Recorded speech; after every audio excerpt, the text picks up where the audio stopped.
Chaos. Chaos. Chaos. Capital Chaos. Capital Chaos TV. Motherfucker.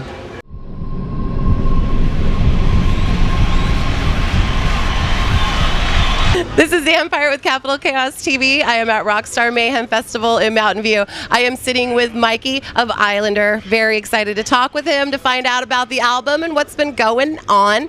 So day number 2, how you feeling so far? I'm feeling well. Yesterday it was a lot hotter than today, even though today's hot. So I'm thankful today that it's not as hot. And my wife's over here running merch, and I'm trying to keep her cool and getting her enough water and stuff. So we're doing well. That's really rad. She gets to go. So is she gonna go with you for the whole tour? We're dropping her off we'll have 5 days left after we drop her off, because she's a school teacher and she has to go back to school. But since she's off for the summer, she was just gonna be sitting at home. We need a merch person. It's like, hey, there you are. I love being with her. So that's so cool. I love hearing that. So let's talk about Violence and Destruction. Now this was your first full-length album, right? Okay, so it's coming out in stores this Tuesday. How much anticipation are you feeling right now?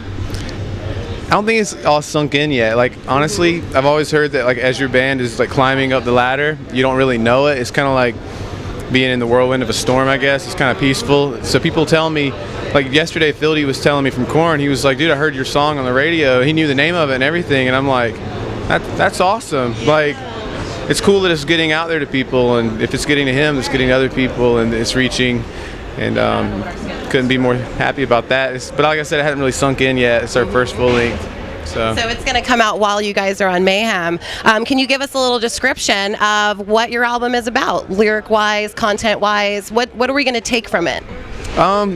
First and foremost, the whole band, we believe differently than one another, but we look at like music like a swimming pool. Like, just because we don't have the same belief systems doesn't mean we can't go swimming together. You know what I mean? We're friends and like a family, basically. So with that said, I write most of the lyrics, so my views come out more obviously in the lyrics, but that doesn't make what they believe or anything any less important or anything. So but Violence and Destruction, that idea came from a book in the scriptures, Jeremiah, and Jeremiah stated that every time he opened his mouth, he couldn't help but speak violence and destruction because of his sharing with Christ, of Jesus Christ, has made him a household joke. And but if he holds it in, he said it burns in his bones like fire. So he said, I can't hold it in, I must tell people about Christ. And that's kind of the idea of it. But the other idea kind of based around that is, I'm a big fan of this band called The Drums. They're a synth pop, kind of new wavy, whatever band, and that's my favorite type of music outside of rock and roll. I love synth pop music, and the singer, he has more like an atheistic worldview, I guess. And I read in an interview, he said something about he can be in a room full of people and say, oh, God's not real or something, or God doesn't exist. And he said you can hear a pin drop, everybody gets quiet and nobody wants to talk about it. He said he feels like people would want to talk about it, and I feel the same way. I agree with him in that, because it's the kind of thing, it's like, if God is real, I owe him my life, and if he's not real, I want to be the first to know, because I don't want to waste my time. I'm a truth seeker. And but again, we're not shoving anything down anybody's throats. We all believe differently, and we are a unit. And if we can let people know that, you know, just search things out for yourself. You know, it's not something nobody can change you. Like no human can go up to another human like, you have to believe this. It's not for us to do. You know, so that's kind of the idea behind Violence and Destruction, just to stop sweeping things under the rug and to be open about our beliefs and our disagreements without arguing. All right, I like that. I can't wait till Tuesday. No, that's awesome. I can't wait till Tuesday. All right, so let's talk a little bit about the song Coconut Dracula. Saw the video, checked out the lyrics, and I wanted to ask, it sounds like it's about a girl or a mentor, or I just want to know if it's about a particular person because of the lyric, I want to be someone more like you. So can you just break down that song, or maybe what does the title mean? My family, there's like on my dad's side, we're Dominican, and he was speaking Spanish one night, Sorry, something got my attention over there. So, but And Mayhem at Mayhem. a lot of mayhem going on.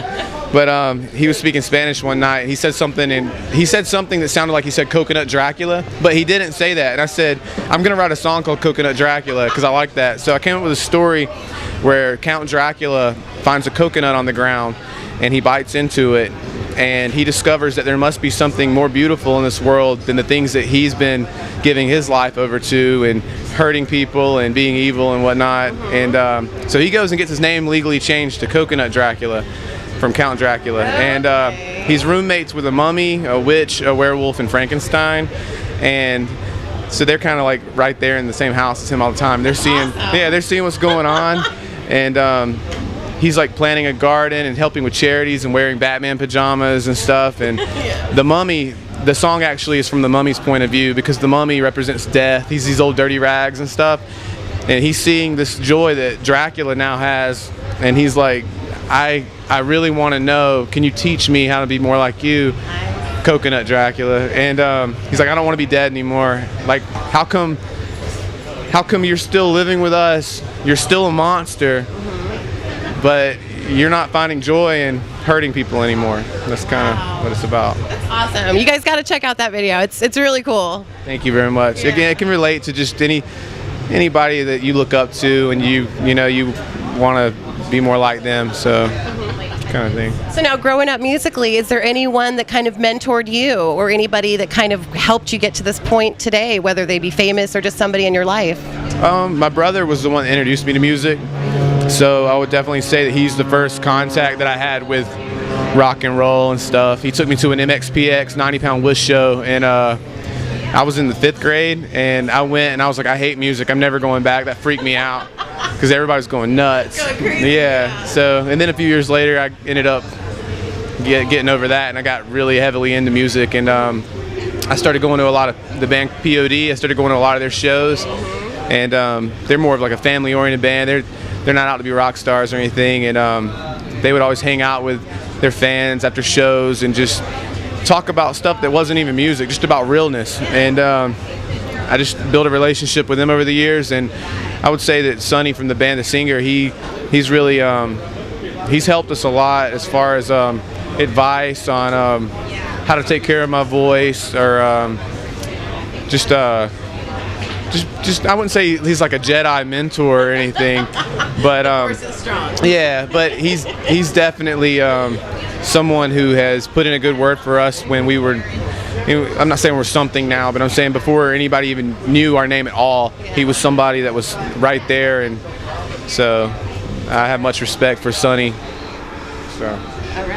All right, so is there anything you'd like to say to your fans or anybody that's going to watch this video? Maybe let them know where to get in touch with you or to definitely pick up the album? You can find us on Instagram, Facebook, Twitter at We Are Islander.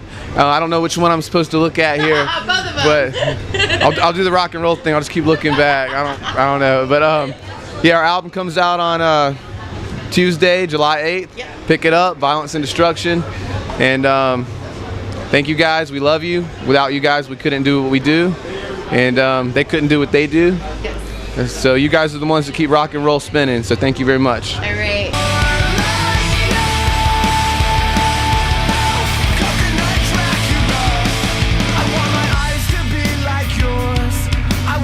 Hey, this is Chuck Billy from Testament. I'm blowing it up. Blowing it up. Blowing up. On Capital Chaos. Capital Chaos. Capital Chaos. Capital Chaos. Capital Chaos. Capital Chaos. Capital Chaos. Capital Chaos. Capital Chaos TV. Motherfucker. Go fuck your mother.